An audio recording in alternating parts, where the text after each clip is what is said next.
Oh man, let's do this. Let's go. Let's have some fun.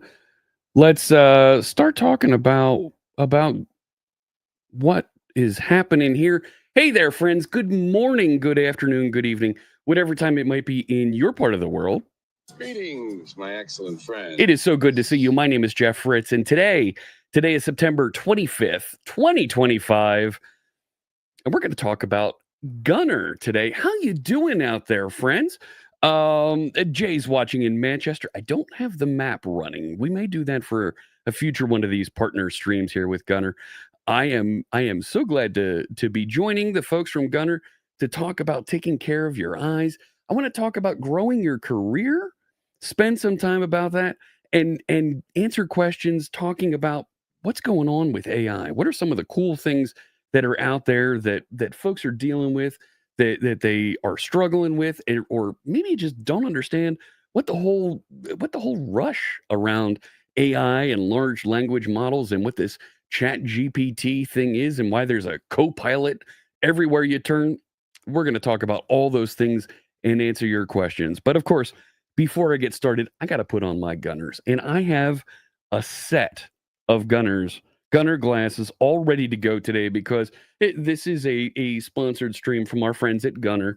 Don't forget, you can use my code C Sharp, CSHARP on the Gunner website to get 15% off your next pair of Gunner glasses. All right. There's a limit to some of the new releases that code doesn't apply to, but you can use that code and get a great discount on some of the other pairs of glasses that are out there. I like wearing my Gunner glasses because as somebody who's been around for a while, who works in tech and spends a lot of time during the day staring at screens because I'm writing code. I'm managing cloud resources. I'm working with things in my IT department, right? I used to do that a lot. Now I work at home and I'm here living in the box. I do spend a lot of time checking out and working here, staring at screens, and it's so important that you protect your eyes. Um, the folks at Gunner they've done studies on this. This is amazing. That when you're out and about and you're just doing your thing during the day, you're outside, you're walking the dog, you're driving to work, whatever it might be that you're doing, you normally blink at a pretty regular rate, okay? But when folks are staring at screens, you start to slow down the amount of time that you blink. You actually start blinking about once a minute and a half. And those numbers actually grow depending on how focused you are on the screen and how much time you spend staring and working. In fact, the folks in esports, right? The kids, the fellas, the folks that are playing games for a living, right? The professional League of Legends players, right? These folks are staring at the screen and they don't blink but once every 2.5 minutes. It is crazy. So what the Gunner glasses do, not only do they give you the blue blocking technology inside the amber lenses that they have, but they also are curved especially so that when you're looking through them, it creates a little micro ecosystem around your eyes and keeps the humidity near your eyes so your eyes stay a little bit more hydrated. So even when you don't blink that frequently, your eyes are going to stay a little bit more hydrated. You're going to feel better. You're not going to get that headache midway through the day that you might have from staring at blue light, from taking in all of what's going on there, and from keeping your eyes open and them going dry. Gunners with an active spray attachment. That's right, Surly Dev. And then we're going to need windshield wipers on your Gunners, right? So I have a pair of these are just released. I have a pair of the Witcher White Wolf glasses. I was wearing these earlier today. These look fantastic. They come in a cool leather case, just like this, right? You can see there, they've got the logo embossed in it. Really cool. And of course, you're going to get with all the Gunner glasses, when you order it, you're going to get a cool microfiber cloth. Look at that. The Witcher and Gunner. And on the other side, because I got the White Wolf model, there's Geralt and or Geralt. Do I pronounce that right? Can I see through walls? Well, I've got a green screen here, so you can kind of see through, kind of. So These are, of course, very cool steel glasses. They've got leather wrapped arms. Look at that, right? On both sides. There you go. And they look fantastic. Robson with a question there in chat. Is it possible to get prescriptions in the glasses? Yes. So they've got a huge collection of glasses on the website. Not only can you get the computer vision glasses with the amber, these are 65% tinted that you typically see me wear on my streams. Not only can you get 65% tinted, you can even go a little bit lighter. You can go to 35%. You can even take it to 20%. So you have some choices there, and there's a large collection of them. Not all of them, but there's a large collection of the frames that you can get with a prescription lens. My daughter has prescription lenses in her Gunners. They look terrific. She wears them she wore them to class. She wears them to work, and they look fantastic. You can also get transitions in there, right? So check this out. Not only does Gunnar make amber computer vision glasses, but you can get them as sunglasses as well. So prescription lenses for using the computer, and you may have seen me wearing mine. I'm going to be putting them on for another stream. But you'll also find that they'll do transitions in them. So if you need bifocals, like some of the older folks in the industry, they can do distance to near, right? That progressive focus inside your glasses. And they can put transition in there so that when you go outside, it transitions from the 65% amber to sunglass strength. Really cool. Really cool stuff. I have that baked into my pair of prescription glasses, and I have those in what they call the torpedo lenses. Really great stuff that I like to wear particularly when I'm driving, because when you're out and about and you have that transition that may happen when it's cloudy out, when it's gloomy, particularly when I'm in Seattle. And you have that transition that happens where suddenly the sun starts coming out. The glasses automatically start changing darkness, and they bring in just a little bit of that sunglass tint to block out and protect your eyes. I'm killing you. How am I killing you here? Look at this. Chat's chiming in. What's going on here? You got bifocals when you were 7 years old. Hey, to each of us their own, and it happens to more folks as we get a little bit older. Surly Dev has a progressive trifocal. Yes, Gunnar can support you with those as well. So they will do the 3 different and progressively give you that focus inside the lens. They've got some really brilliant folks that work in the lab there to not just make the tint in the glasses, but to make sure that they create the frames the way that you need it. And even if you don't need prescription strength, Gunnar puts just a little bit of a focus bump up in it. They just put a little bit in there of prescription, like 0.25% that they add in there to give you a little bit more focus on those screens that are up close. So for folks that don't need glasses, you're going to get just a little bit of assistance, because your eyes get a little bit they get a little bit tired, and as you stare at the screen all day, and to get that extra bit of focus helps. It helps, and you're going to feel better about it. Let me get some music playing in the background here. I'm going to go to the Stream Beats Synthwave playlist here. This is music that's DMCA free, royalty free. You can listen to it wherever you'd like. So no worries about being bothered with. Come on now, there it goes. No worries about folks getting into your stream and being concerned about DMCA. So this is called Star Sonata.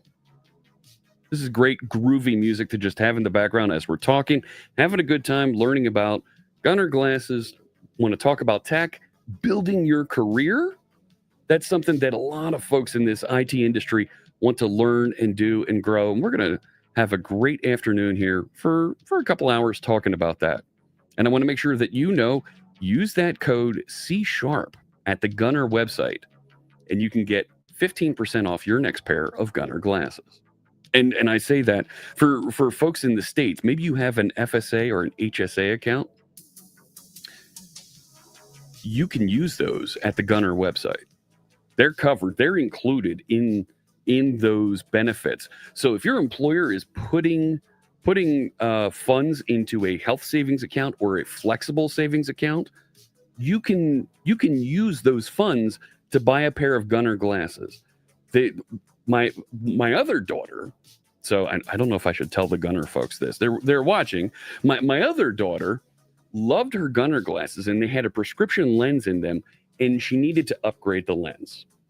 She took the frames to our eye doctor and asked if they could upgrade and put a newer lens in there, and all taken care of. They swapped out what were amber lenses in there for typical normal clear lenses, and she was able to still keep the cool fashion frames that you get from Gunnar and use those as her regular day-to-day glasses. Just great. I really enjoy and really appreciate the folks at Gunnar, the designers that put so much thought into the designs that they have for the glasses, the cool partnerships they have, right? This is from The Witcher, but they're also doing a partnership right now with Borderlands. Have you seen Borderlands 4 out there? It is a really cool partnership that they're doing. The folks at Gunnar, they have women's glasses out there right now. Let me head over to the other screen. There we go. For Moxie with these cool side shades. You may have seen these in the Talic glasses that Gunnar had before. With the side shades, they were solid, so that you could really get focused, right? When you're somebody, maybe you have a little bit of ADHD, maybe you have a little bit of trouble focusing and you're looking at things out of the peripheral. By having these side shades, it helps you stay focused on what's in front of you, right? Also, when you go outside, when you have other things that are happening, it keeps light from coming in from the sides. I like that with my Razor glasses that really have a tight wraparound on them, but this gives you that same effect without having to wrap the lens all the way around. So I'm a big fan of what they've done with these glasses, but they've also got, where's the other Borderlands collection? I'm looking for the Borderlands collection, because there's another one that they have. It's on one of these. There's the Witcher collection. We'll come back to that. Tioga. Here we go. Ripper is the other one that I was thinking of. So, right.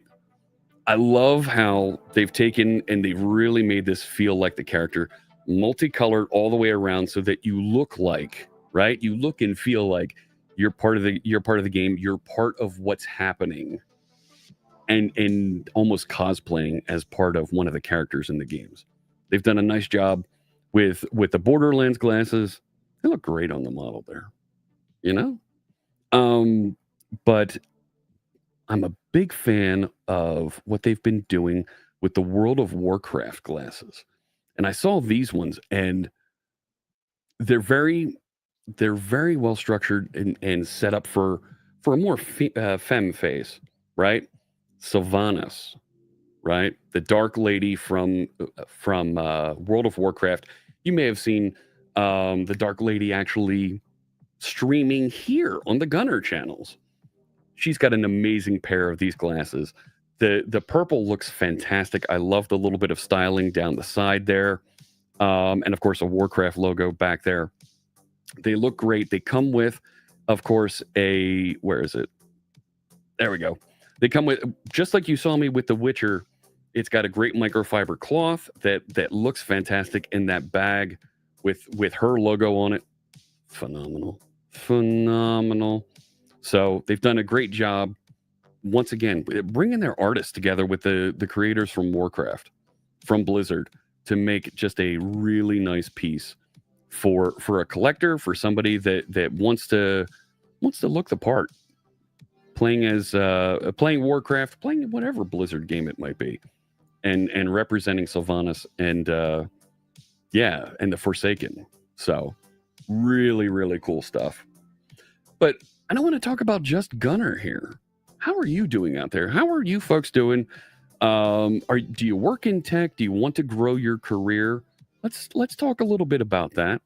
Of course, we'll drop in and talk about Chat GPT. We'll get into a little bit of Copilot, and we'll even talk. We may even talk a little bit about Gemini while we're going along here.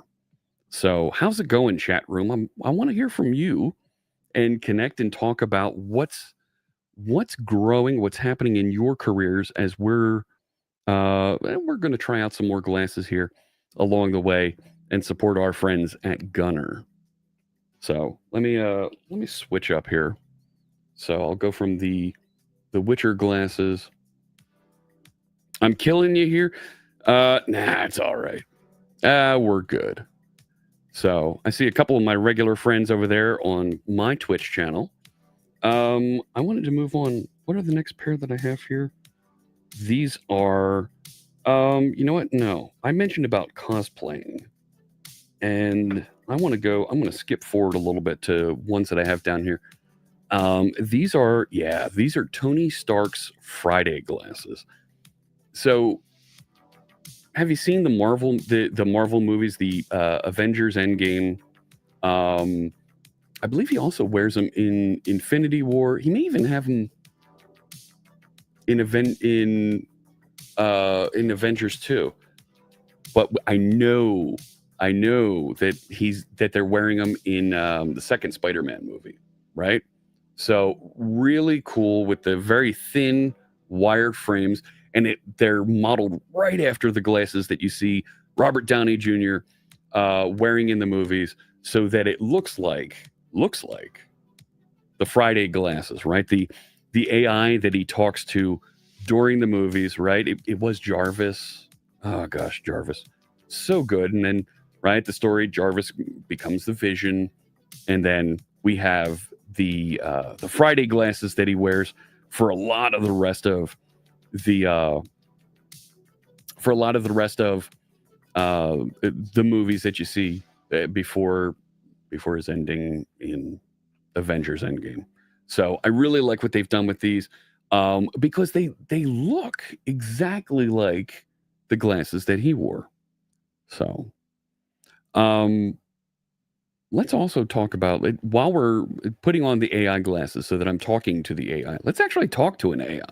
Let's actually go over, use a little bit of Copilot and have some fun building and doing something that you might find interesting, working with one of the AIs that are out there to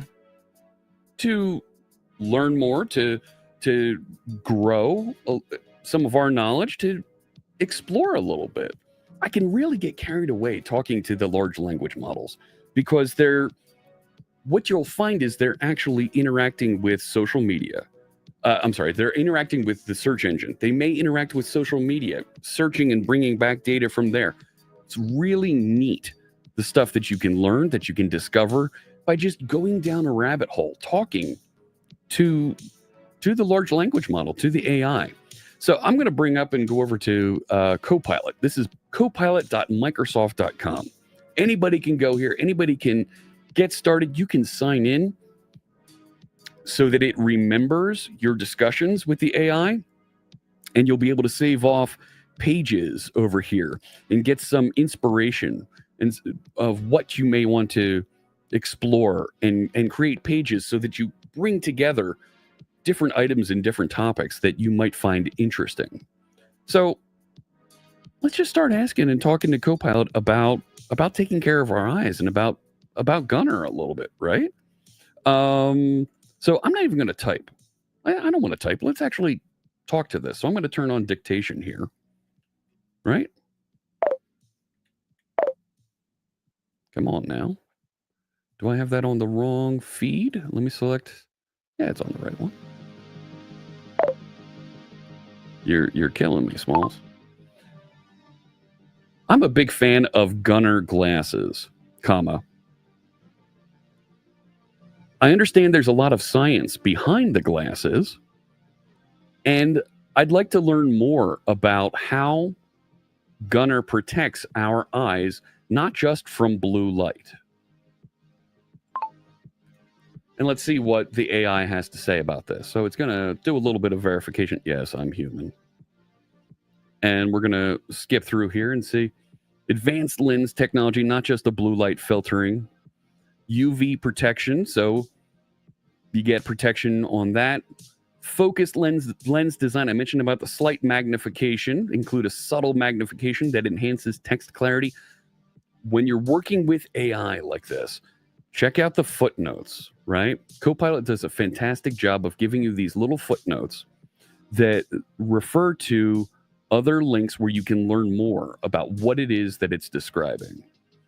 The tinted lenses, of course, you get the amber tint and you get a color shift trade-off, though.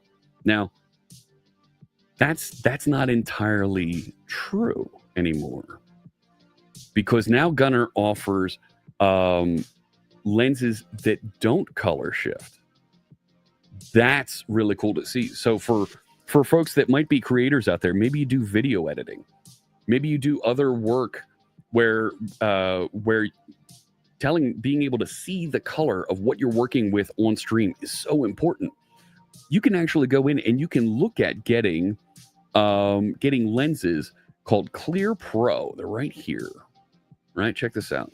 The Clear Pro glasses, right? Colors as they're meant to be seen with Clear Pro technology. This is a unique product to Gunnar where it does the blue light blocking and you can still see through clearly. It's at a 20% block there, and as opposed to the 65% where, see, it bends the light a little bit. You're going to have a problem with that. So there's a bunch of different glasses that have this lens available. And once again, stylish and really cool that you can pick up and check out. I'm a big fan of the Pinnacles. We're going to see some Pinnacles a little bit here. So that's important to know. And right, this is where you want to challenge the AI. Don't just accept what it tells you there, but challenge it. Push back a little bit. Glare reduction. These coatings minimize reflection from screens. And you see it in the reflection here coming off the camera. You see the reflection in my lenses. That's the blue light being reflected back and not getting into my eyes. Radiation shielding helps block other forms of harmful light and radiation that contribute to dryness and fatigue. Yes. Here we go. The ergonomic frame design, lightweight and comfortable for long wear. So I'm a remote worker. I spend all day sitting here in the box, working with folks that are at the office, at various sites around the world with customers, and needing to be staring at the screen, to be looking at a camera. Yeah, it's nice to have that ergonomic design.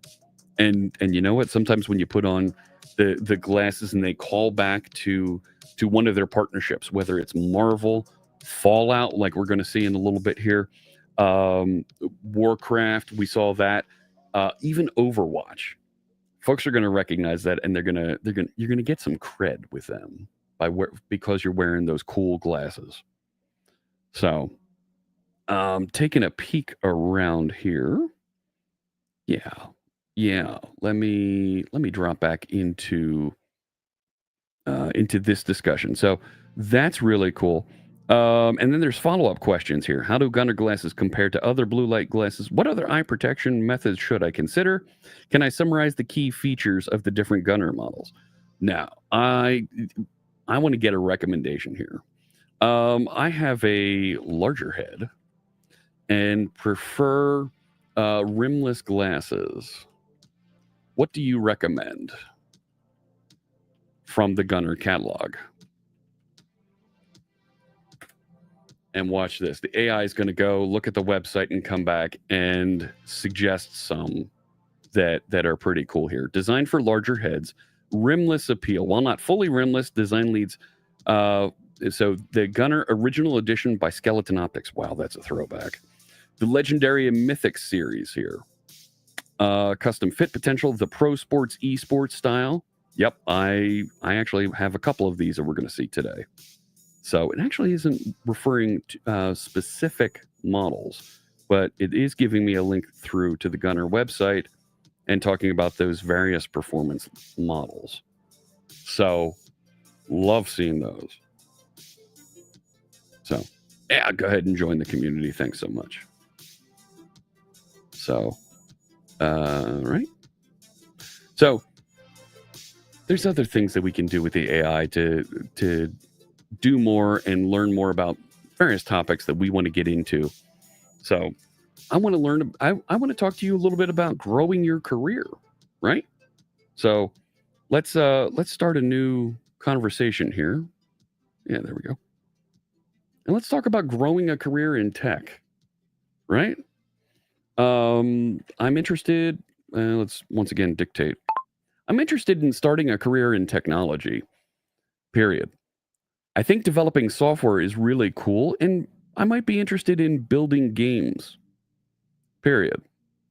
What kinds of frameworks should I look at? How do I get started? What do you recommend? And that conversation starter is going to get you in the right place to learn more about how you can start and launch your tech career. So choose a focus area. What do you want to get into? What do you want to do as you grow your career? So software development is going to be about developing applications. Maybe they're for your phone, maybe they're for your laptop, maybe for a tablet. Websites, just like the one you're watching this video on, right? Various tools, automating different things. There's something to be said about writing software, writing a little bit of code that automates a process, solves a problem for us. That really goes a long way for folks to grow and solve problems, be a little more productive. So don't sell yourself short on that. Same thing with automation. Hey, automate and do something automatically for me, right? Maybe you're programming the smart lights that you have in your family room to come on at dusk. That's a little bit of automation. Maybe you're setting up your Alexa device. Maybe you're setting up your Google device, your Google at home device, maybe your Apple HomePod, so that it does different tasks when you talk to it. Hey, you know what? It's dinner time. Start playing some music and get the home ready for a dinner atmosphere. Sets the lights at an appropriate level, plays some instrumental music in the background, and makes it feel like a nice space for dinner. All cool stuff that it takes a software developer to construct and make those features available to you. And we know what game development is. Of course, we know what games are, right? Date mode. There you go, Netrunner. Yes, right?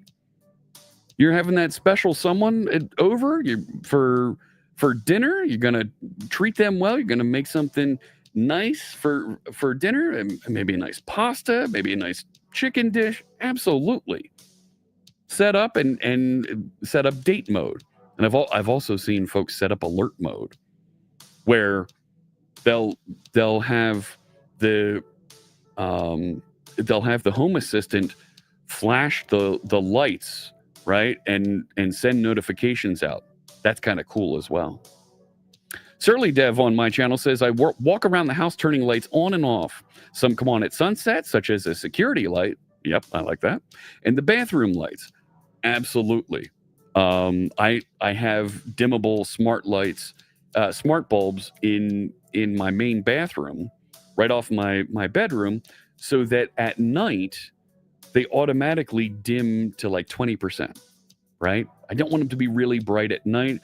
If I get up in the middle of the night, got to get a glass of water, got to go to the bathroom, they're automatically already set at that dim level. You also have a bedtime routine that takes care of the lights for me. There you go. That's what I'm talking about.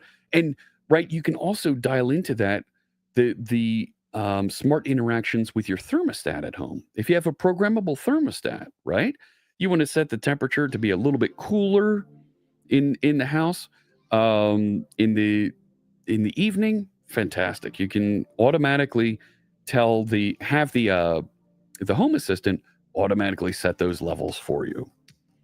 I actually have an app that turns on and off the lights in my main bedroom.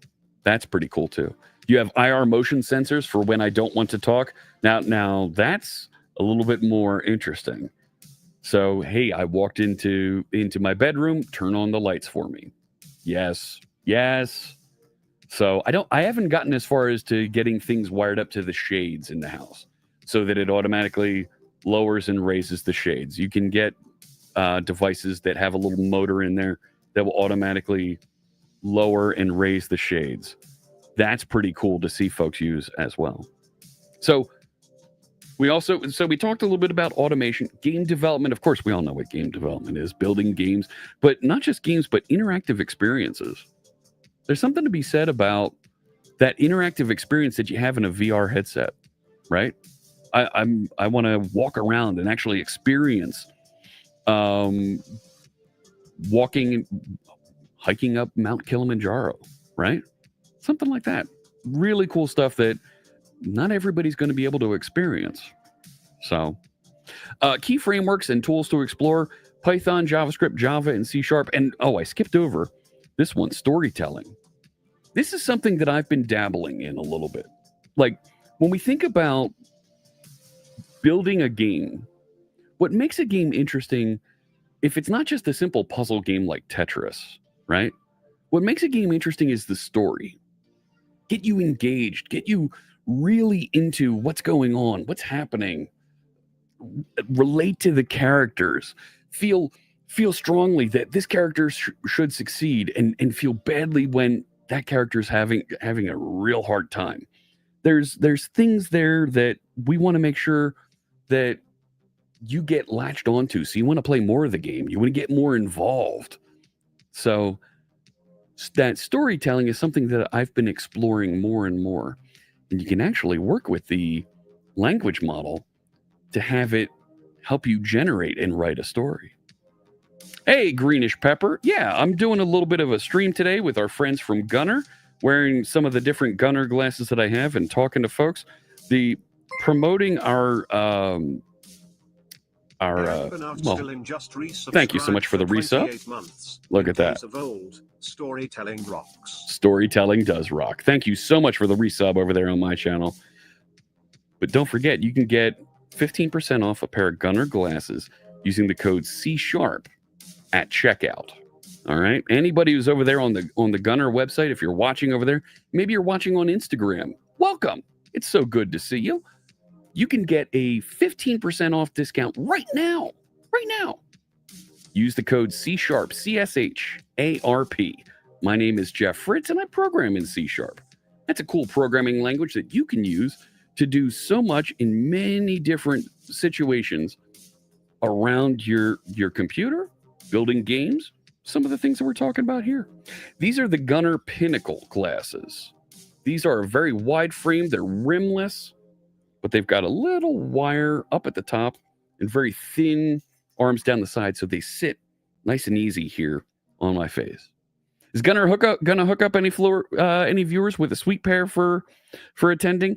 Not today, but we can work on something like that for a future stream on my channels.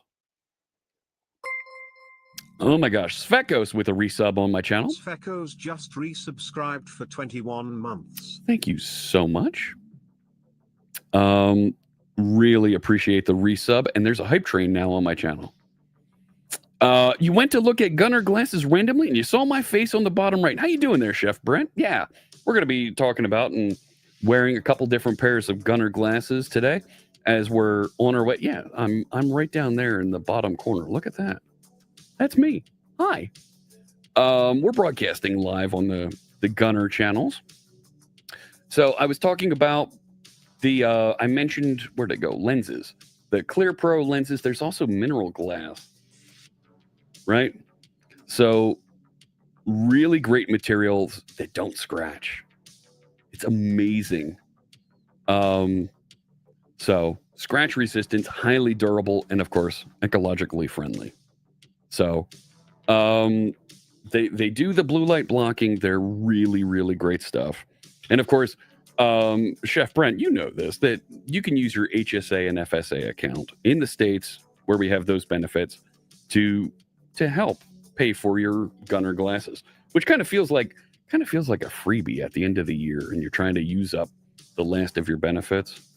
So I am such a fan of these. I've been wearing Gunnar glasses now for more than 10 years. And it's fantastic. You bought like 3 or 4 pair at the end of last year. I don't think I need to tell you this, but Of course, you can get a discount buying now. If you need a pair of glasses, go buy it and go buy them now. But there's going to be, of course, discounts coming up as we get into the year end, and you're going to see more about those, and you're going to hear from more of our Gunnar ambassador team over the next few weeks as we get closer and closer to year end. You're going to hear about promotions and different things going on, and of course, there's other cool models coming out of glasses. So these are the pinnacles. They're I know they're in here somewhere because they are a relatively new one. There we go. So nice big lens on these. Come on, zoom in there. You're not going to zoom in? I don't want to see that guy. I want to see them. Nice big lens, rimless on the bottom. I love it. So, but let me go back over. I want to do more with talking to the AI here. And I'm trying to strike a good balance here, back and forth between working with the AI and doing a little bit of fun content over there and talking about Gunnar. So folks that want to get into game development, and the storytelling is such an important part. Where I left off. There's a framework with Python that you can get into called RenPy. It's really easy to get started, that allows you to build a choose your own adventure style game. It's easy to start writing, and there's even a tool called GitHub Copilot that will help you generate and build content for that using that tool. So it's a framework, it's a tool that can help you build a game. It's already got all the base bits built that will help you structure and give you those choices on screen. And you just have to give it the story, give it some artwork, and Copilot will help you write that code properly. Now, there's some hit and miss interactions that you might have with it, but you got to check it out. There's some really cool stuff you can do with RenPy. If you're doing software development, check out React. That's a JavaScript web framework that helps build websites. It's built by our friends at Facebook, Meta. They use it to run the Facebook website. A lot of folks out there use it to build and manage their websites. Django is a Python framework that'll help you build websites. And with C#, there's a framework we have called ASP.NET. If you watch my channel, you've seen me write a lot of ASP.NET. You do not recall when I did not have Gunnar glasses on. That's right, John. I wear my Gunnars a lot. And it's almost like I'm almost like a reverse Clark Kent when I'm at a tech conference. I can walk around without my Gunnars on, and folks don't really recognize me. I can really hide if I take my hat off. Because the number of folks who have seen me without a hat and without Gunnars, they just flat out don't recognize me, and I can walk right through a crowd and nobody will know. So, I don't have Charlie the chatbot running right now. That's okay. We'll try and have it running for a future stream over here. If you're interested in getting into game development, Unity is easily a widely used and easy to get started with framework using C#, using .NET C#. So it'll help you build 2D and 3D games. And there's some games out there that you've played that use Unity. It's a really great tool set. Unreal Engine is written with C++. It is for high-end graphics. It's used in AAA games like Fortnite. They've actually got their own version of Unreal that they've tweaked that works fantastic for Fortnite. So you're going to want to learn one or more of these languages: C#, C++. C++ is difficult to learn of the three. Python's the easiest to learn. It's going to be great for prototyping. C# is middle of the road of the three, and C++, you're going to get into some low-level coding. You're going to be talking directly to a processor when you're using that. Chef Brent is wearing the Tony Stark Amber Max Gunnars right now. Nice. I had those on just a little bit ago. Mine are not Amber Max. Mine are just straight Amber. So what Brent is talking about, the Amber Max, right? Let me just grab that website again. They're not just the 65, but these are even darker. Yeah, they're orange. They look almost orange. And I like to wear these at night when I'm cooling down. They block 98%. Yeah. 98% of the light. So where these are really nice, and I like to wear them, is with when I'm flying home from the West Coast, right? If I'm going to fly on a red eye, maybe I'm flying to Europe and I'm taking off from the States at 9 o'clock at night, putting these on, not only do you have the folks dimming the lights in the cabin, but with these glasses on, it's almost completely dark. And when you wake up in the morning and they turn the lights back on, you're not going to be jolted up by that light coming on in the in the cabin. You're going to be slowly and subtly brought out of it. It's just great stuff. You just did that coming back from Seattle? Yeah. Yeah. I have a pair of I don't think they have them. I'm not sure if they discontinued them. The Cupertino. Yep, there it is, Cupertino. This is a pair of really unique glasses where you can swap out the lenses. So I actually have I have the sunglasses, I have the Amber Max and the 65 Amber, the computer vision. And I swap them out so that it easily, right? I'm wearing the same frames, but I swap out the lenses as I'm doing different things. So when I'm flying, I have the 98s in. I land and I'm disembarking, particularly when I land in London, right? If I'm flying to Europe, I'm typically going to land in London. I'm going to be flying to Lisbon coming up in October. I can take my glasses, open the glasses case, and I've got my 90 strength sunglasses in there, and I just swap out my 98 Ambers for the sunglasses. I'm still wearing the same pair of glasses, and I'm off and running. I don't have to carry a different pair of sunglasses, a different pair of Amber Max, a different pair of computer glasses. I can just swap out the lenses as I'm ready for them.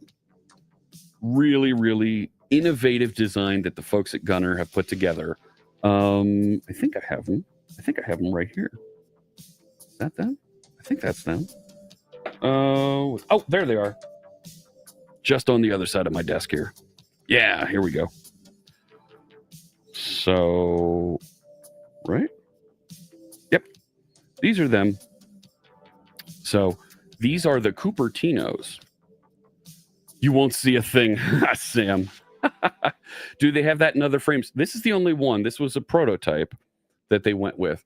So there I am with the Amber glasses, right? The Amber lenses. So check this out. The typical computer ones. So here I have in a special little lens case, right? That I'm able to store in my glasses case. I have the Amber Max. So, right, and it's just a lens. So you can pop these out. Let me head back over here to the full cam so you can see this.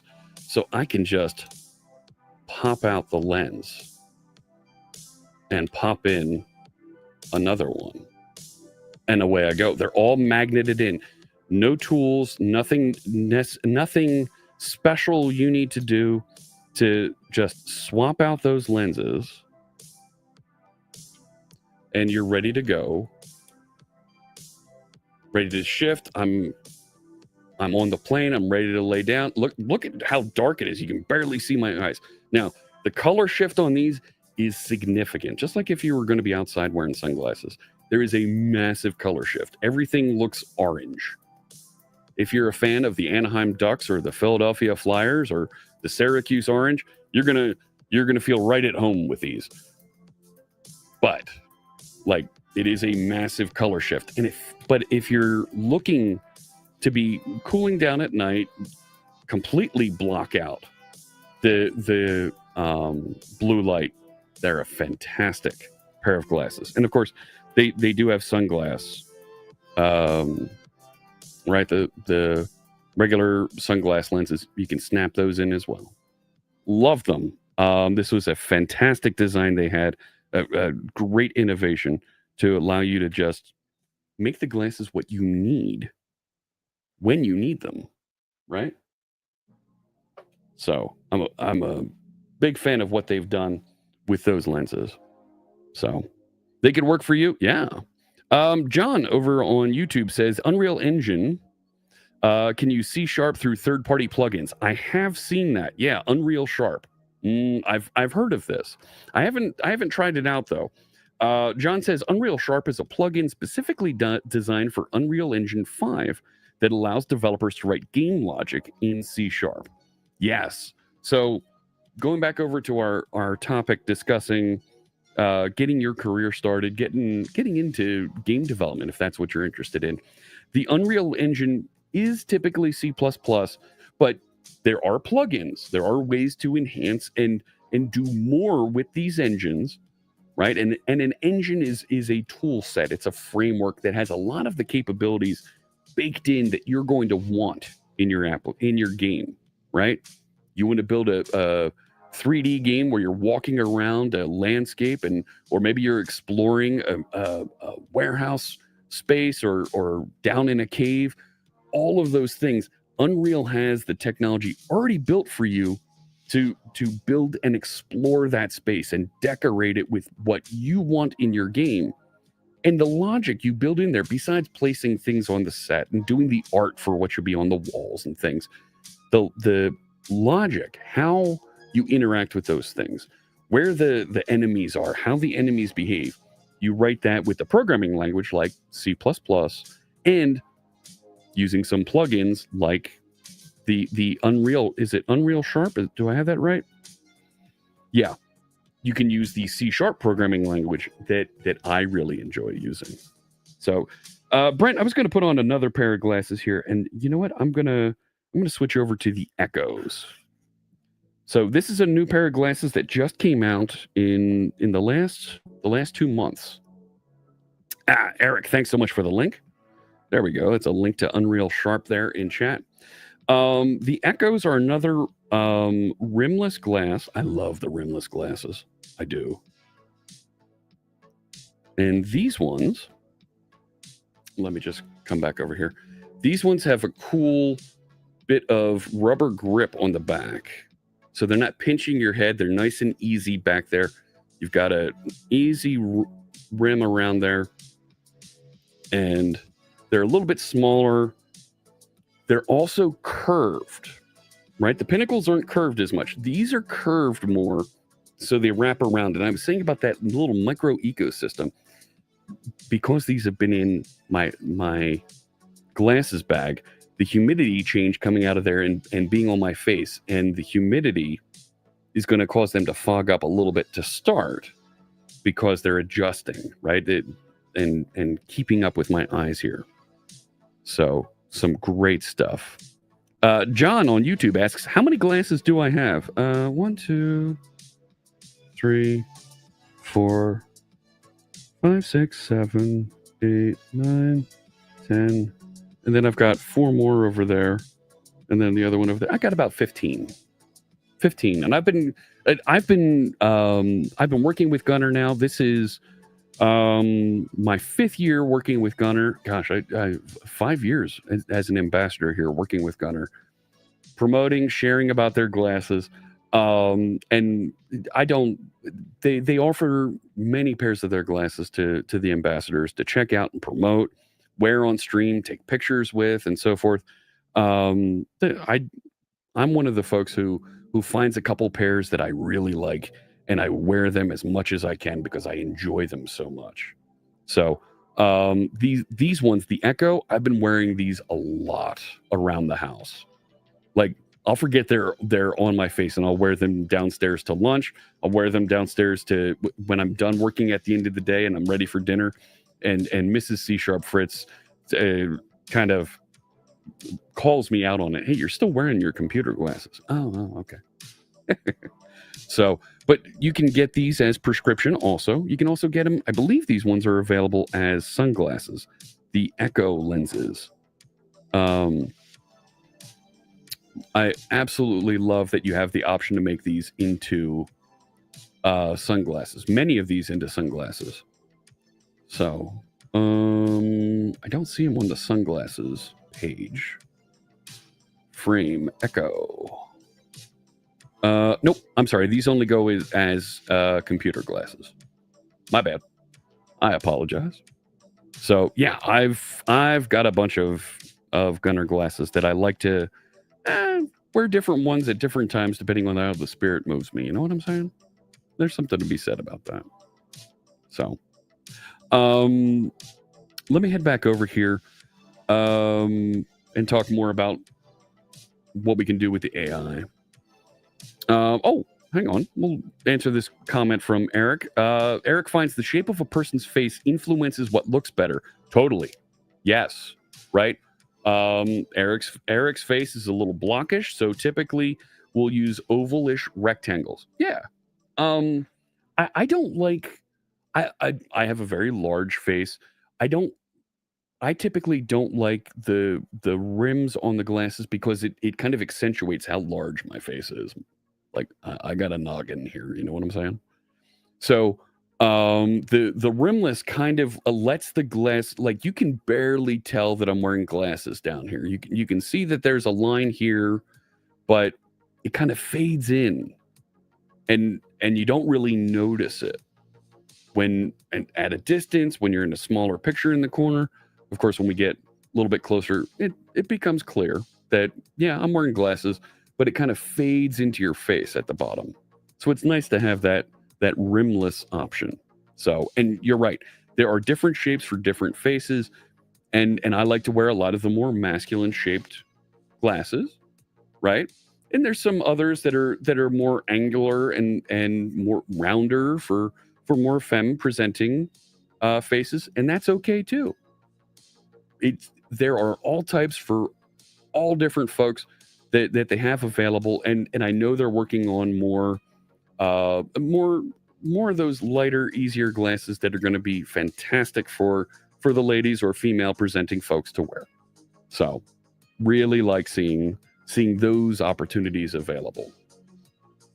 There's of course online courses for folks to get started. Look at that. Michigan State offers Unity game design. That's cool. That's really cool. The Marin frames. I have a pair of those. Those are my all-time favorites, and we're going to put those on in a little bit here. I really like the Marin frames. So Michigan State, that's a big accredited university. They're in East Lansing, Michigan. Big Ten school. You can specialize in learning all about game design with Unity. Code Academy, Free Code Camp, and Udemy have classes available. These are all places you can get code. You can get classes for free online to learn about. Get a degree in computer science, software engineering, game design. Yeah. And you can practice by building a small app or a game, even text-based ones. I mean, how many of us older folks have been around for a while, and we have and we've played games like Zork back in the day, right? Where you've played MUDs or Mushes, right? Multi-user dungeons, multi-user simultaneous hallucination. Those were a thing back in the day. But they were games built with text. You can do that. It's a great way to get started. Maybe you don't have artistic friends or artists that you can hire that maybe you don't have the budget for that. Get started with a text-based game. There's game jams out there that you can participate in and learn more and join up with a team that maybe they do have those resources. Ludum Dare. I always figure I don't really know how to pronounce that. And the Global Game Jam, there's other influencers on Twitch that host their own game jams that you can participate in and see different ways that folks build games and maybe even get some promotion out of that. That's pretty cool stuff. Netrunner says, oh my gosh, MUDs with dial-up with audio sound on keywords. Yes. Those were the thing back in the day. Wincom for the win. Oh my gosh. There's usually learning material with the engines and YouTube and Twitch videos. Oh yes. There's lots of YouTube videos on how to get started with these. It suggests contributing to open source projects. So open source, right? This is a model where folks are publishing software. They're publishing source code that you can download and build and work with. It is ludum dare. Okay. I wasn't sure about that. But you can download free source code, all the stuff to build somebody else's game. You can tweak it, tune it, play with it, try and add your own features, your own additional storylines. But what's important here is there's many different ways to contribute. Oh my gosh, Code with Sean gifting a sub. Chef Brent a subscription. Thank you so much. Gifted a tier 1 sub to Chef Brent. They have given 32 gift subs in the channel. Oh my gosh. Thank you so much, Sean. Yeah. There you go. Really appreciate the gift sub out there. Thank you. Not just Chat Jippity. Yeah. So, but open source projects, open source games can benefit not just from you contributing and writing more code, but by testing. And that's a great way to learn also. Go take a look and try out the game, try out that software. Give that team that is working on it some feedback. Hey, this works in this way. This doesn't work in this way. And learn a little bit more about how they're writing it, what code they're changing. Because when you do file a bug report, when you do give them notes on their experience, they're going to attach some source code to that that says, here's how I fixed this. Here's how I improved this. Take a look at that and see how they made changes to answer your feedback, to respond to that, to improve it. And that's going to go a long way to help you grow and see how folks that are a little bit further on in their career do their job, and look at them as almost pseudo mentors to help you grow. Showcase your work on GitHub or a personal website. GitHub is a fantastic place to be able to share some of the code that you've written. Employers, game studios will look at your GitHub if you put it on your resume, on your CV, to see what kind of code you have written. Chat Jippity. I love the reference to Chat GPT as Chat Jippity. Yes. Did say the common pronunciation in the game dev community is dare, though. Yeah, I had been hearing dare. So, Code with Sean mentors folks with here's not what to do. Oh, yeah, that's definitely a thing, right? We want to make sure that folks see the good and the bad. It should be dare. I kind of agree. And you know what? Folks seeing the bad stuff that happens isn't completely terrible either. Publishing code samples, playable demos, design notes. Yeah. If you want to start a blog, you want to publish things to one of the common websites out there where folks share content, you want to publish to like Medium, right? Hey, look, here's something that I learned. Here's something that I've been building, a technique that I use in my game, in my application. That's a pretty cool way to share information and develop some credibility, right? And employers will see that content if you link it on your LinkedIn, on your resume, all good places. So joining communities on Reddit or Stack Overflow or Discord servers, yeah, that'll help you grow your network. Absolutely. Attend local meetups or online hackathons. There are fantastic local user groups that you'll find all around the world. Our friend Code with Sean there runs a user group that is based out of Tulsa, Oklahoma, but is all online. Real easy for folks to join and participate in, with a real friendly group that's going to get you free education for a couple hours a month. Not bad. Some good content that they have every now and again.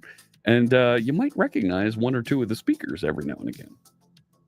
So start with Unity and C# if you're leaning towards games. It's beginner friendly and powerful. Not just that, but let me also say that C# is a multi-use language. You can use it to build websites. You can use it to build applications, mobile applications. And the techniques you learn to work with Unity, you'll be able to adapt and work with those other frameworks, building websites, building mobile applications.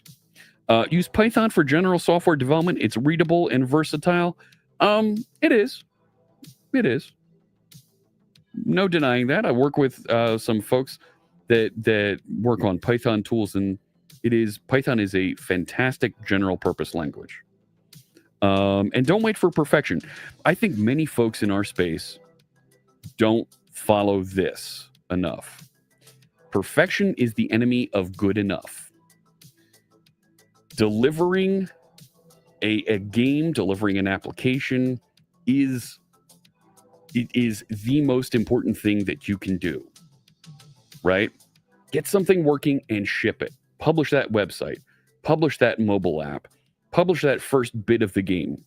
How many times have you downloaded and gotten all ready for an Xbox game or a PlayStation game to be released? You did the pre-release download, and the day of, you still have to download another 20 gigabytes. They almost completely rewrote the game between when you did the pre-release download the week before and the day of release. And then you end up in that traffic jam waiting for everything to download, right? That's okay. Publish quickly, and then be ready to iterate and grow things. As a developer, shipping is a feature, and this is important. Code with Sean says that he's the speaker for the next user group meeting. Barely has a presentation ready. Oh, no. Most speakers are procrastinators.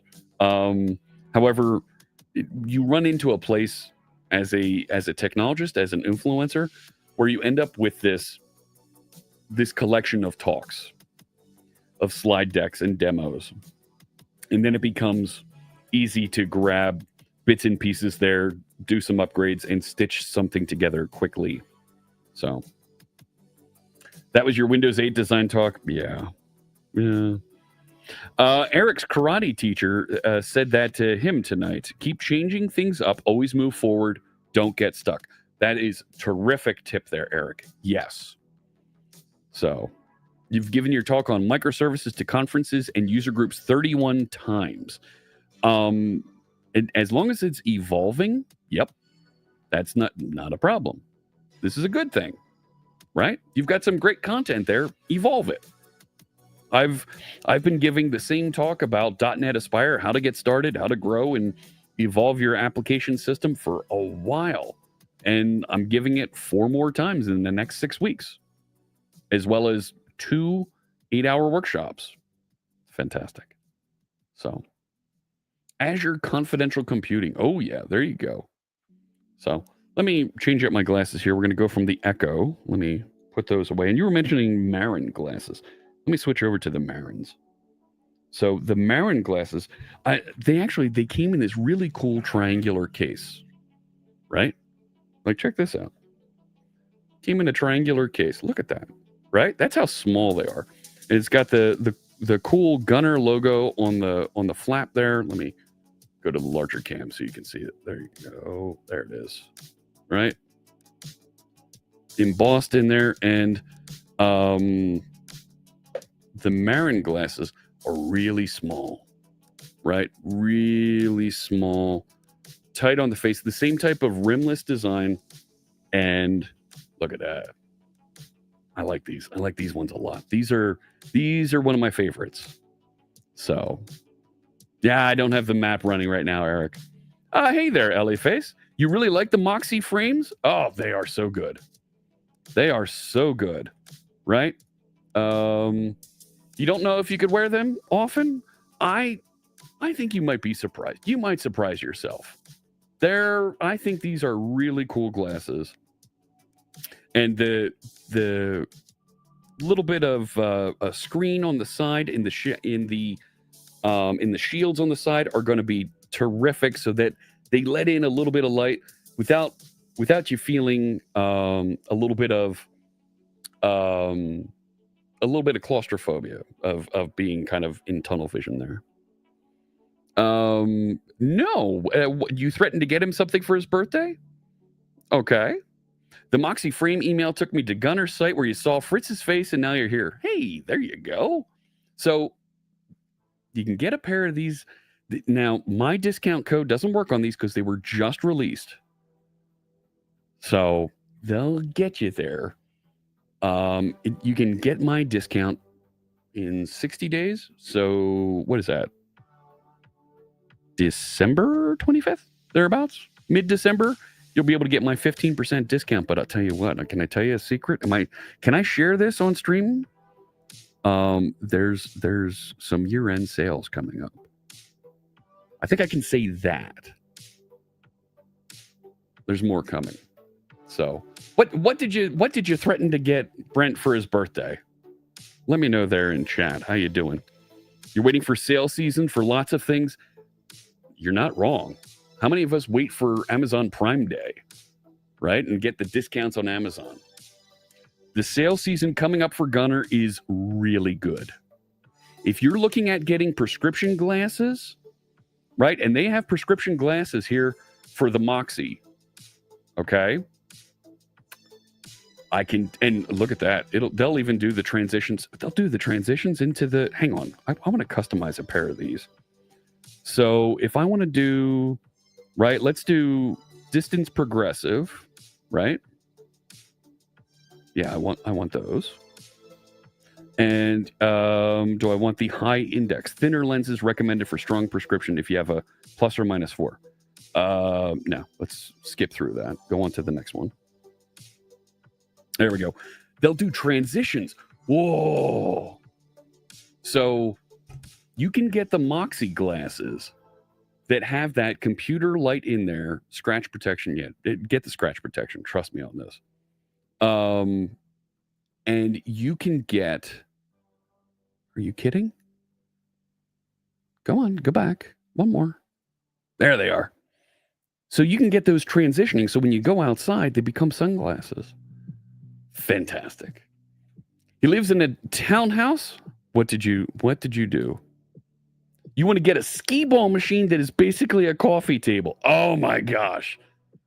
Oh, that would be so much fun. Yes. See, I can't do that. I have a dog. And if you were to throw a skee ball, the dog would run up the ramp to go get the ball. Like, that's a problem. And actually, how would the cat interact with a skee ball machine? Like, I could see coming home and the cat sitting on top of the 50 catch, right? There's a thing there. So that kind of inspires me. I like that idea. So the AI can also help you write stories, right? Can help you write fiction. So yeah, hey, nice to see you too. Come on, put my cursor in there. Test. All right, let's try this. My friend Ellie is going to buy our friend Brent a skee ball machine as a coffee table for the winter holiday, period. Let's write a story about how Brent's cat is going to get into all kinds of hijinks with the skee ball machine while he's away at work. And just let the AI go. Now, the AI isn't thinking, right? When you're working with a tool like this, it doesn't think. It's going and doing text calculation. It's trying to figure out, given this scenario that I just provided, what's the next most likely words? Banana in a skee ball machine. Yes. So I have a dog named Banana. He came with the name. And quite frankly, it's too funny a name that I can't give it up. So here's a cozy, mischievous winter tale starring Brent's cat and the most unconventional coffee table ever. Brent had no idea what Ellie had in store for him. When he walked into his apartment after a long day at work, he was greeted not by the usual hum of his fridge and soft purring of his cat Miso, but by a gleaming retro skee ball machine sitting proudly in the center of his living room. It was a gift from Ellie, who had somehow found a vintage model and had it custom fitted with a glass top so it could double as a coffee table. Brent was thrilled. Miso, however, was intrigued. The next morning, Brent left for work, coffee in hand, and Miso began her inspection. She patted across the glass top, peering down at the mysterious ramps and holes beneath. Then she spotted them, the balls. Perfectly round, perfectly rollable, perfectly chaseable. With a flick of her paw, Miso sent one ball clattering down the ramp. It bounced, spun, and landed squarely in the 100-point hole. Hey! Miso froze. Then, with a delighted chirp, she launched herself after the next one. By noon, Miso had mastered the art of skee ball. She'd figured out how to nudge the balls with her nose, leap onto the machine to change angles, and even bat them with her tail for trick shots. She was a feline phenom. But the real chaos began when she discovered the ticket dispenser Ellie had secretly rigged to spit out faux prize tickets for every high score. Miso, enchanted by the fluttering paper, began a full-on assault. She triggered the machine again and again until the living room looked like a confetti storm had passed through. Brent returned home to find Miso sitting triumphantly atop the machine, surrounded by a sea of tickets, one paw resting on a ball like a trophy. The machine blinked high score in neon red. From that day on, Brent installed a tiny camera to catch Miso's daily antics. She became a local legend online, the Skee Ball Cat, racking up views and fans who tuned in to see her latest trick shots and ticket raids. And every winter holiday, Ellie made sure to add a new twist to the machine. Flashing lights, catnip-scented balls, even a mini scoreboard. And Miso, of course, remained undefeated. Look at this. Look. I gave it a paragraph prompt, and we got a fun little story popping out of it. No cat, no problem. Yeah, right. So, actually, Brent has a dog named Banana. And that little bit of feedback is going to help to adapt the story a little bit. I didn't tell it didn't have a cat, so it actually added the dog. Oh boy. Your sister's cat is named Miso. Wow, look at that. What a guess. Faux prize tickets is like saying fake crypto. It's built into the original definition. Is there a chance to see anything different than C# on this stream? I'm not doing any C#. We're not doing any C# on the stream right now. We're learning a little bit about AI and playing with Copilot. And next Christmas, Banana and the Cat Cannon. Oh no. So Banana sniffed the machine curiously, and Miso stared at it like it owed her money. The next morning, Brent left for work, and the games began. Banana, meanwhile, was trying to nap, but the sound of rolling balls and the flutter of tickets was too much. He trotted over, tail wagging, and barked at the machine. Miso hissed, and Banana barked again. Miso launched another ball, and Banana chased it. Chaos. Soon the living room became a battleground. Miso was focused on high scores and ticket domination. Banana was focused on catching the balls mid-roll, which he did with surprising accuracy, though he often drooled on them before returning them to the machine. One afternoon, Banana accidentally stepped on the machine's side panel, triggering a jackpot mode Ellie had secretly installed. Lights flashed, music played, tickets poured out like snowflakes. Miso leapt into the air trying to catch them, and Banana barked in celebration, spinning in circles. Brent came home to find Miso perched on the machine like a queen. Banana sprawled across a mountain of tickets, and the machine blinking. Bonus round. Oh, he's got a t-shirt cannon. Oh, tell me more. Tell me more. From then on, Brent set up a daily skee ball hour live stream. Viewers tuned in to watch Banana chase balls and Miso strategize her shots. They became internet famous. The Ballers of Brent's Den. Well, okay. And every winter holiday, Ellie added a new twist. This year, she promised a ball launcher powered by Banana's bark. Oh boy. A t-shirt cannon. Now, I think I know about the t-shirt cannon. I think I've seen the t-shirt cannon before. I think I'm aware of that one. So, it's It's really easy to get started with Copilot, generating a story, generating some content here. You can copy those messages out and drop them into a notebook, drop them into a word processor, put them into another Copilot to help you build that game with RenPy. Really cool stuff. It was a Philly.net special. I thought so. Bark-powered ball launcher is some stuff that Ellie would concoct. I'm not surprised. Let me grab another pair of glasses here to show you. We've been wearing the Marin glasses here. I'm going to switch over to another pair. So as we pivot around Fritz's collection of Gunnar glasses, I forget what the next pair is that I have here. Let me open these up. Oh, these are my Razor torpedoes. So the torpedo glasses, these are more like you've probably seen sunglasses like these with the wraparound lenses, right? I have these in a prescription model. These aren't my prescription glasses, but I have these in a prescription.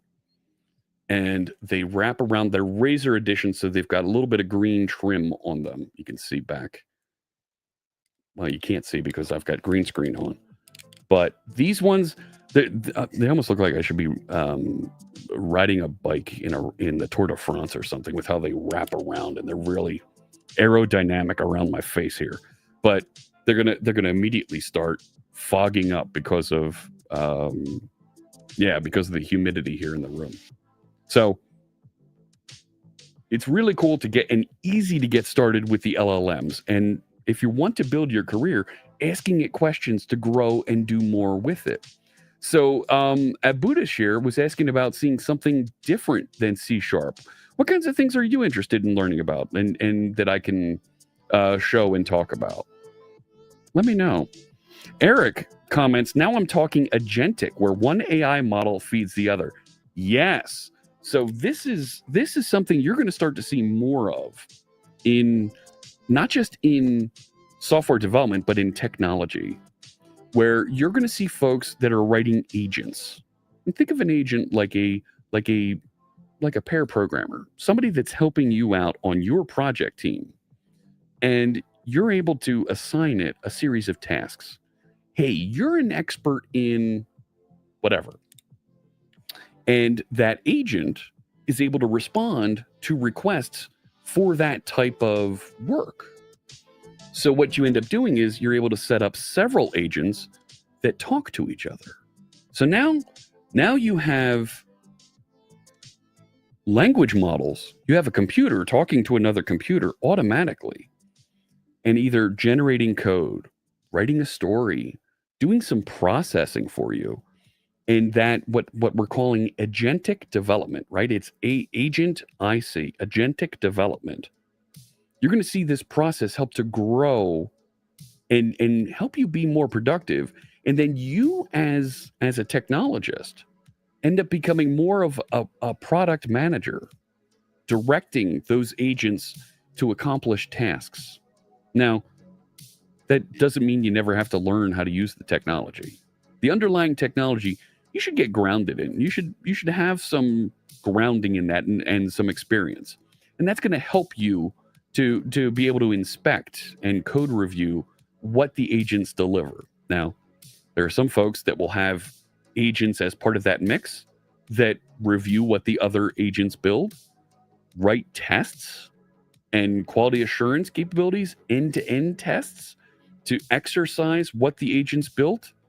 It's really, really cool technology. We're right at the beginning of it. The challenges that folks are seeing with agentic development right now are you use a lot of tokens, and tokens are the unit of consumption that we have when working with a large language model. You end up using a lot of tokens when you're just asking one agent to go and do something for you. When you have many agents, 5 agents working together to deliver something for you, well, now you're using tokens 5 times as fast.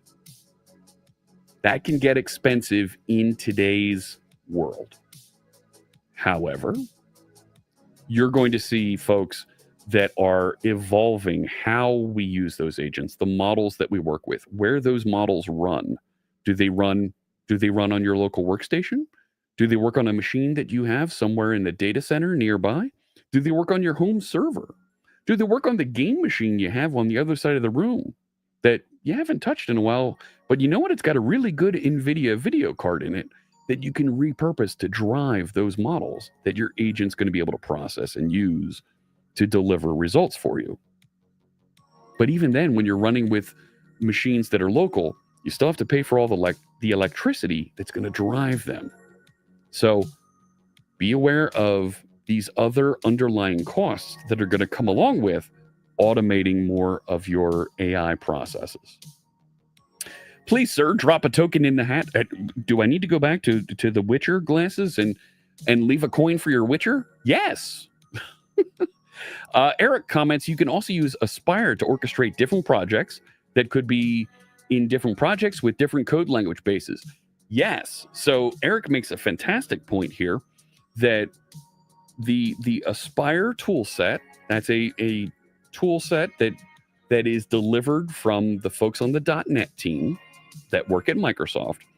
They've built this orchestration framework that allows you to put together several different programs, services, run things that are in containers, and give them an easy way to discover each other and collaborate. And certainly, as we get into more agent development, you could build an agent and have it be one of those applications running as part of your application system to collaborate and deliver value. Frank wants to use the old console as AI servers. Yes, I completely agree with that. I have an old gaming machine with an NVIDIA 2700 card in it. Let me bounce some requests off of that to handle some of my light AI workload that I could be doing here at the house. Absolutely. Save me a couple bucks running off of one of the cloud services out there, whether it's Azure or another service. Yep. OpenAI, Anthropic. Sure. Costs a little bit of money to use their services, but if I can run things locally, it might save me a buck or two. But when you do need more processing, the cloud is there to help you, right? Cloud is infinite scale. You can just add more processing by bolting on Anthropic, OpenAI, what have you. Bring in some Gemini with that, right? I've tried using Gemini a bit recently, and I've found that the quality of the response isn't as good as Claude, the Anthropic models, right? Anthropic is another company that makes AI tools like Copilot, or right, and Copilot is the Microsoft adaptation of ChatGPT. So there's a bunch of options out there, and folks have built all kinds of little tools, little websites that sit on top of those language models, those services, to do something for you, right? Really great stuff that's available out there that we could talk lots more about to grow and make our services, make ourselves more productive, right? The more that we as humans can hand off and let the machines do for us, summarizing emails. I would love to get to a point where I can just give the AI all my financial information and go do my taxes. Like, just be done with it. I don't want to think about this. Go take all the paperwork and get back to me and tell me how much I have to pay. I don't want to think about it. You go do those things and I can come back. Meanwhile, I'm going to go over here and I'm going to keep watching college football games. I'm going to have a great time hanging out with my friends online, playing Overwatch, playing Killing Floor 3. I forgot my key bindings for Killing Floor 3 and was using the Overwatch key bindings yesterday. I ended up throwing all my money at zombies instead of grenades.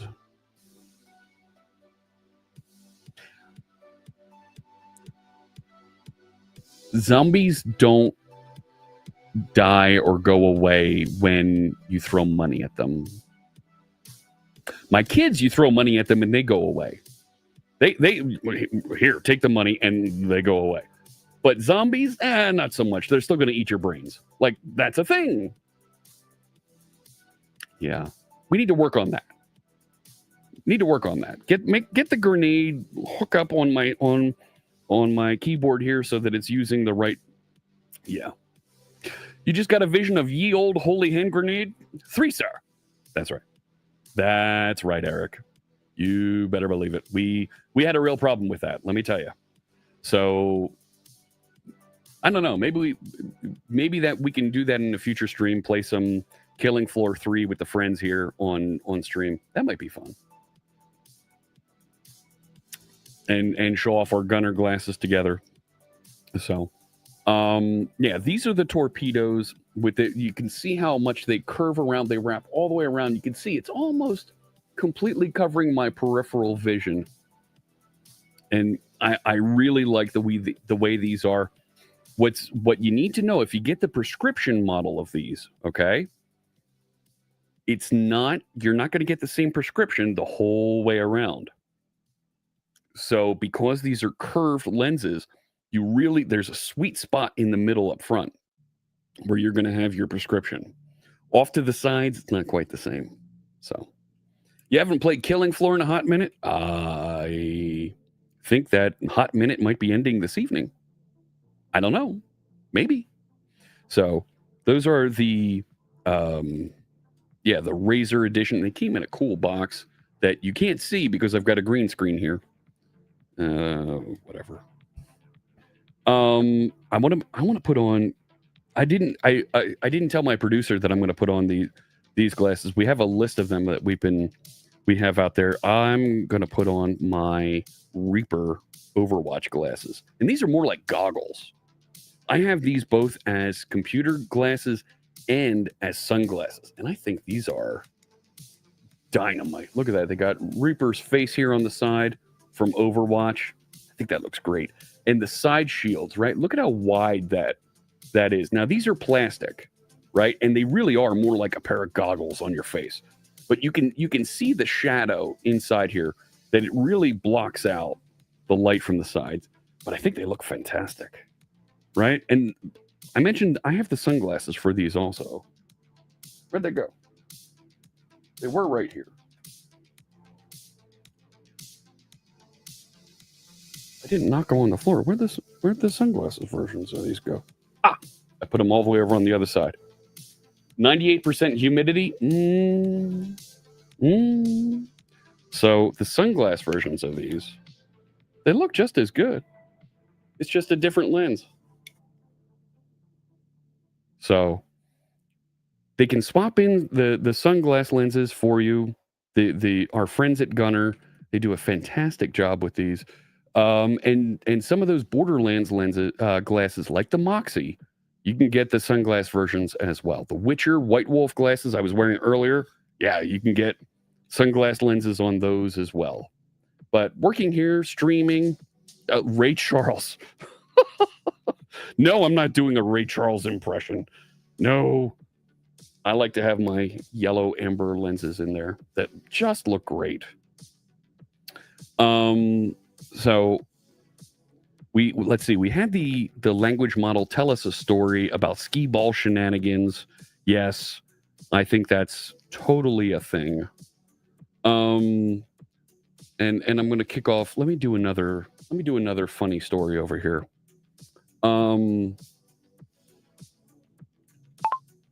I was playing Killing Floor, the zombie survival game, the other night, and I made a mistake in my key bindings, period.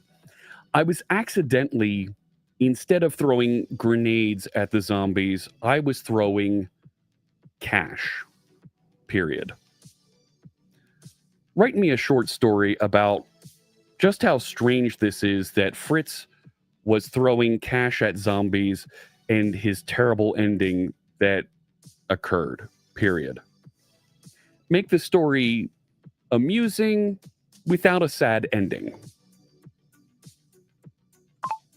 I love just dictating and talking to the AI because you can immediately feel like you're having a discussion that's going to be fun, that is going to lead somewhere, and it feels more like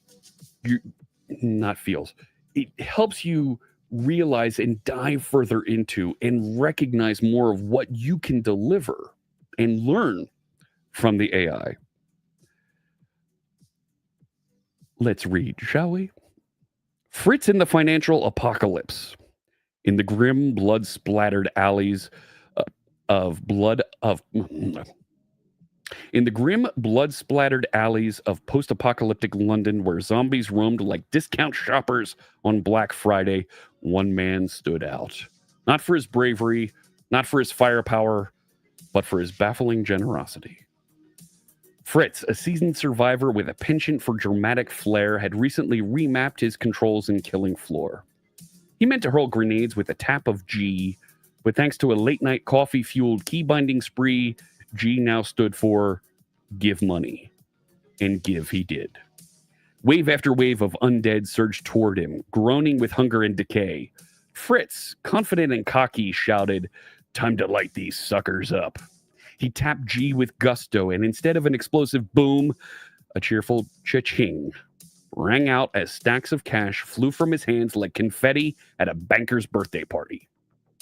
The zombies paused, confused. One of them, a bloated specimen with half a jaw, picked up a 50-pound note and sniffed it. Another began stuffing bills into its tattered trench coat. A third tried to tip a nearby clot for its performance in Menacing Shuffle. Fritz blinked. Wait, did I just tip the undead? His teammates were too busy blasting Zeds to notice Fritz's philanthropic meltdown. He tried again. Cha-ching! More money, less grenades. The zombies, now flush with cash, began forming a conga line, dancing toward him with surprising rhythm. Cornered in a neon-lit alley, Fritz braced for the worst. But instead of being torn limb from limb, he was hoisted into the air by a crowd of surprisingly grateful zombies. They paraded him around like a rock star, chanting in guttural tones that vaguely resembled Fritz, Fritz, Fritz. Eventually, the wave ended. His team found him lounging in a zombie-built throne made of shopping carts and ATM receipts, sipping expired soda from a golden chalice. "Fritz," one teammate said, "what the hell happened?" And Fritz grinned. Turns out, money can buy you friends, even if they're decomposing. From that day forward, Fritz became a legend, not for his kill count, but for inventing the world's first zombie stimulus package. And while he never quite fixed his key bindings, he did start carrying a briefcase labeled emergency bribes. Because in Killing Floor, sometimes the best weapon is cold, hard cash. Yeah! Oh, it's too funny. So, that's really fun. Now, we came up with those ideas, but I like this. Look at the follow-up that the AI gives us. Can you suggest more gaming story ideas? Right? So when you're thinking and you want to build a game, right? You're not sure of ideas. You can ask the AI for some ideas, and it'll throw some at you. The accidental pacifist. A player in Call of Duty forgets to equip weapons and enters a match armed only with a smoke grenade and good intentions. Instead of fighting, they start negotiating peace treaties between rival teams. Surprisingly, it works. Until someone throws a flashbang during a ceasefire. Minecraft Homeowners Association Edition. A Minecraft server is taken over by a player who insists on enforcing strict homeowner association rules. No mismatched blocks, no lava moats, and absolutely no creeper statues. Chaos ensues when a rogue builder constructs a giant cobblestone pineapple. Sir, don't you know this is a Christian Minecraft server? Come on now. The Sims Haunted Patch Notes. After a mysterious update, Sims begin behaving oddly, walking through walls, speaking in reversed Simlish. I didn't know you could reverse Simlish. And autonomously building graveyards. Turns out, the patch was coded by a ghost developer who never left EA. And so on and so forth. Oh, look, Animal Crossing. The Turnip Mafia. A player cornered the stock market and now runs a shady turnip empire. Villagers start wearing pinstripe suits, speaking in hushed tones, and offering favors in exchange for prime real estate. Oh, there we go. There's one that I think some of our viewers would like. Fortnite, the dance-off war. Can we get Fortnite hooked up with Dance Dance Revolution pads? Instead of weapons, players settle disputes through increasingly elaborate emote battles. The final showdown involves synchronized flossing on a moving battle bus. Zelda Link's Day Off. This is kind of crazy. So you can ask it to elaborate, and there's lots more that you can certainly figure out and get into, tinker with, and get ideas with, and provide feedback and drill into more. Look at the language model as more of a way to learn and grow what it is that you're interested in, what it is that you're working on. We're just having fun here, throwing some silly prompts at it, but there's so much more you could do with these, right? So I'm a big fan of what we're able to do with language models like Copilot or ChatGPT or Gemini. They all work the same way. They all offer the same capabilities. Try them out. Tinker with them. They're free. You're getting free input from these, just like if you were to be working with a search engine. Check it out. You might be surprised what you learn, what you figure out, and what you're able to do with them. I highly recommend just giving them a try. Throw a couple lines of text at it. And to me, that's the hardest part about getting started, right? Some folks call it the blank sheet of paper problem. You've got a blank sheet of paper in front of you. It's got endless possibilities. It could have a concerto arrive on it. It could have the next New York Times bestseller arrive on it. It could have the plans for the next social media empire. But it's up to you how you want to get started and what you want to do with it. It's how you get started. Don't be afraid to get started. Just start talking to it. When it comes to the AI, just start talking to it. Turn on that transcription and see what you can get out of it. All right? So I think I want to put on this last pair of glasses, and I want to leave these on the longest. And I think they're off of the new sale now. So you can get these with the C# coupon and save 15%. These are the Fallout glasses. I love these. These are the Fallout Vault 33 glasses. And what's really cool about these, they come in a case that is, this is an aluminum case. Look at this, right? And it's got themed, of course, that themed microfiber cloth, right? So you're going to get, of course, Fallout and Gunnar, and you can see that it's all wrinkled from me using it. And on the other side, right, Vault Tech Industries, and I've got my my color filter here just a little bit high. Not gonna lie. See if I can get that showing up a little bit better. It's a little bit better, but Vault Tech Industries, and of course, the case. If you're gonna have a case for a Fallout game, there's only one thing I want to see on that case. Not just the Fallout logo, but I want to see, right, the Fallout, I forget the name of the kid. You know what I'm talking about. Pit Boy, yeah. Right? So these, you're going to look like you're coming out of the vault. They've got this nice thick rim on them and nice wired frames, and they look pretty good. Not going to lie. Nice thick wire frame. These are olive colored, right? So they've got that military shade of green down the side of them.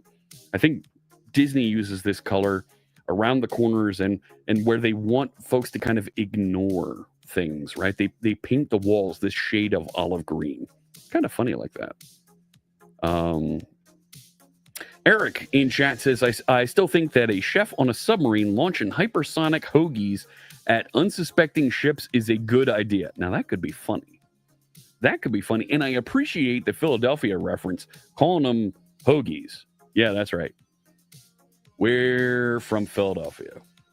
It was Philadelphia. I was born and raised. On the playground, I spent most of my days. I would chill out. I would max out. I would relax after school. When a couple of guys who were up to no good, they started making trouble in my neighborhood.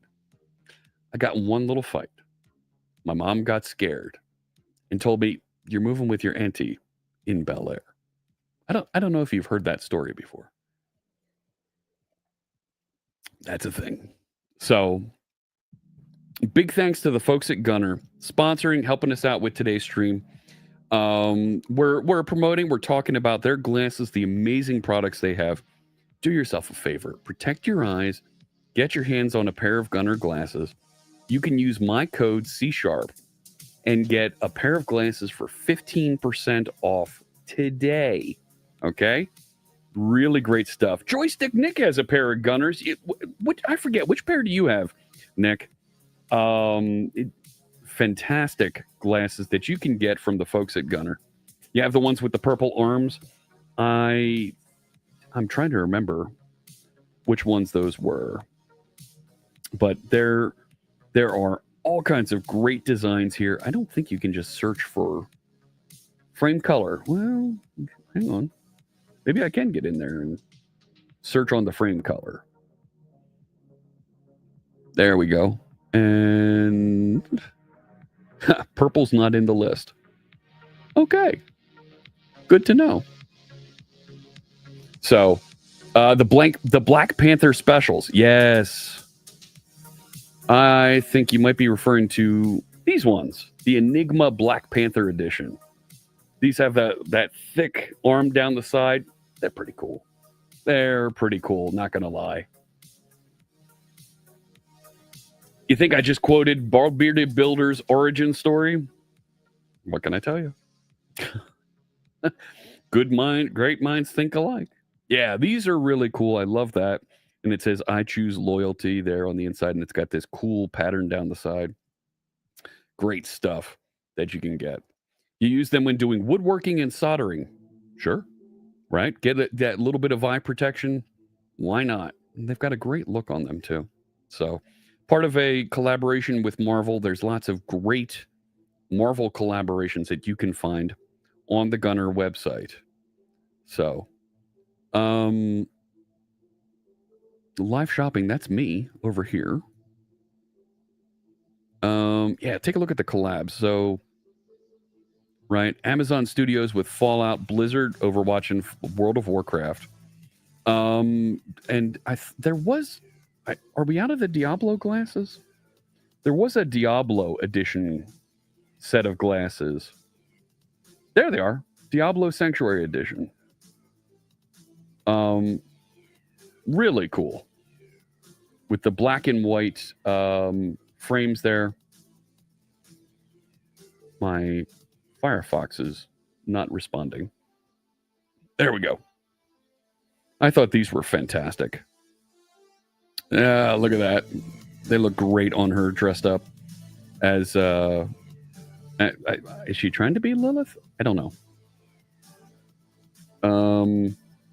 So just fantastic glasses that were available, and they were a limited edition. There was actually a series number that was printed on these.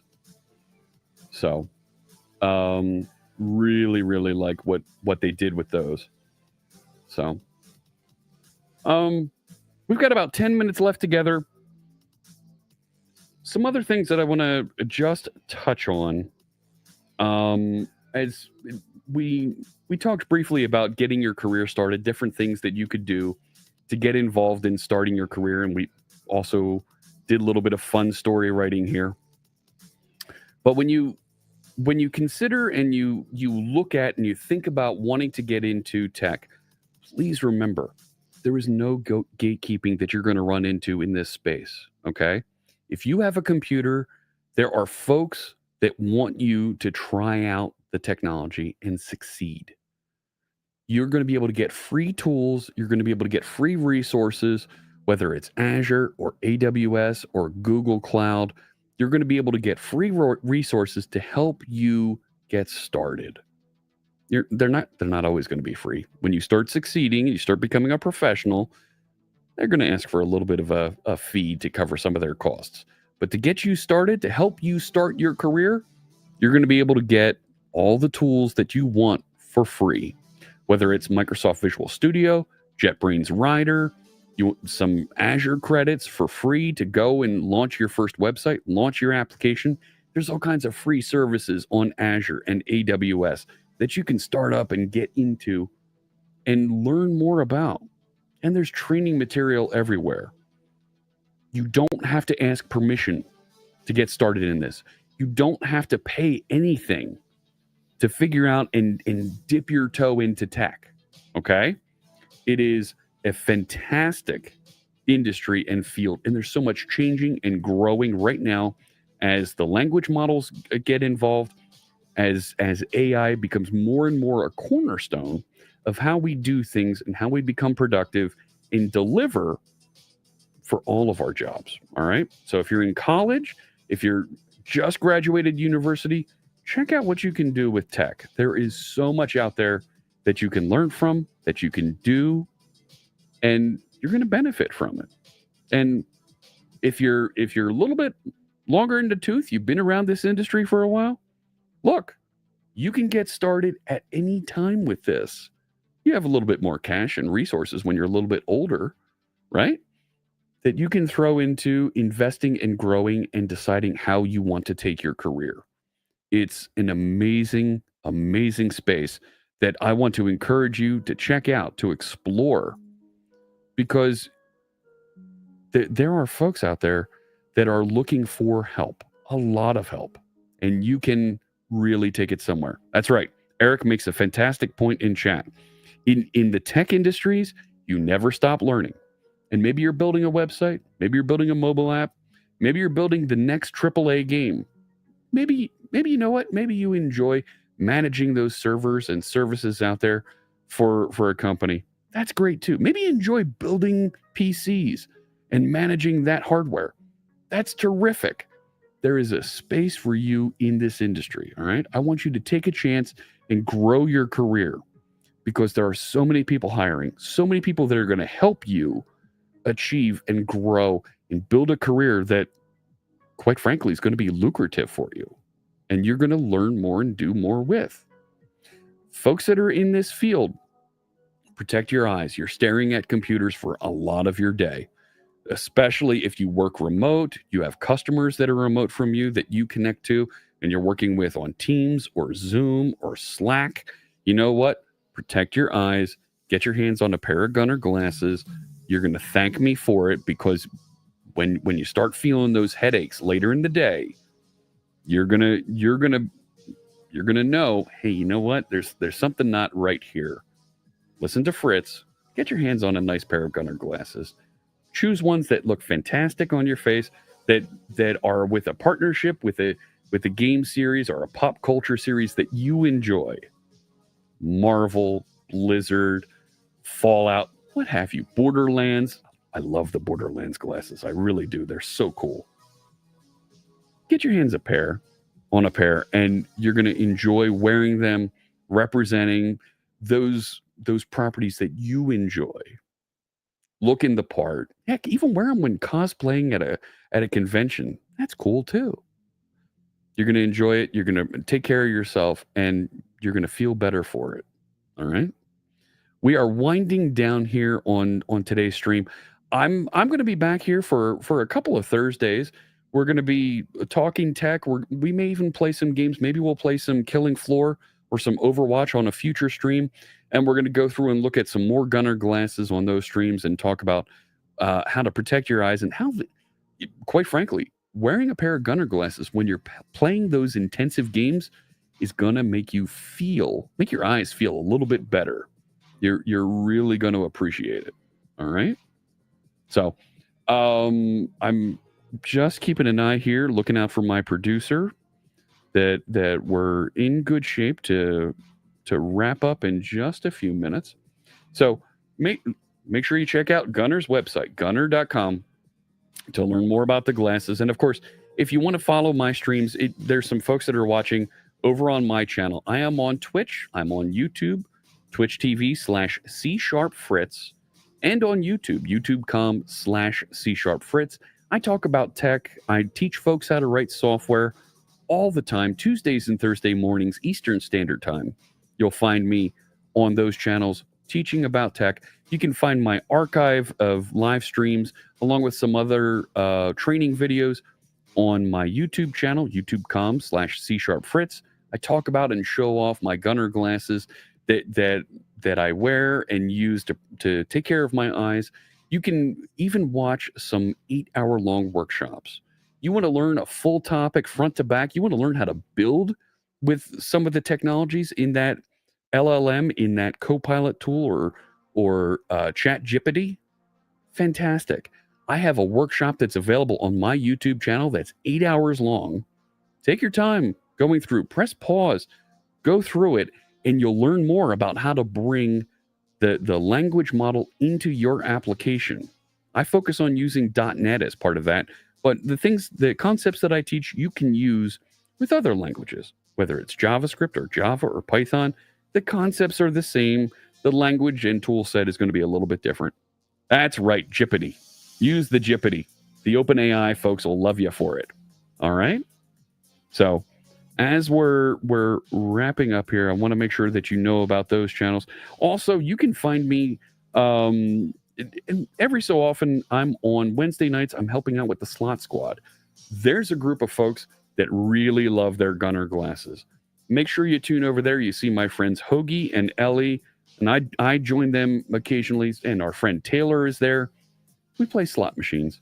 We have a good time hanging out and enjoying using our Gunnar glasses, watching and playing games together. It's a fantastic evening with fun, talking about pop culture, chatting and having a good time while we're winning some cash.